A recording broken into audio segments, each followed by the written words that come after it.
Chairman رویت ہلال committee مولانا عبدالخبیر آزاد کا کہنا ہے کہ پاکستان میں ایک ہی دن عید ہونا خوش آئند ہے۔ چاند کی رویت کا فیصلہ شہادت کی بنیاد پر کیا جاتا ہے۔ کمیٹی کے اجلاس پر کوئی بڑا بجٹ نہیں لگتا۔ مزید جانتے ہیں ڈان نیوز کے نمائندے علی وقار سے۔ جی علی وقار، اپڈیٹ کیجیے گا۔ میرے ساتھ اس وقت مولانا عبدالخبیر آزاد صاحب موجود ہیں، جو کہ مرکزی چیئرمین ہیں رویت ہلال کمیٹی پاکستان کے۔ اس دفعہ جو عید ہے وہ پاکستان میں بھی اور سعودی عرب میں بھی اکٹھی منائی جا رہی ہے۔ عید قربان، سنت ابراہیمی سارے مسلمان اکٹھی منائیں گے۔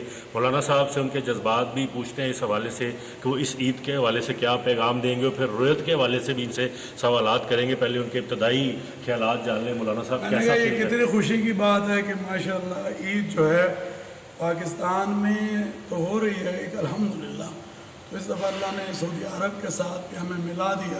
ٹھیک ہو گیا، ہم اس بات میں بڑے خوش ہیں کہ امت جو ہے اکٹھی عید منائے گی۔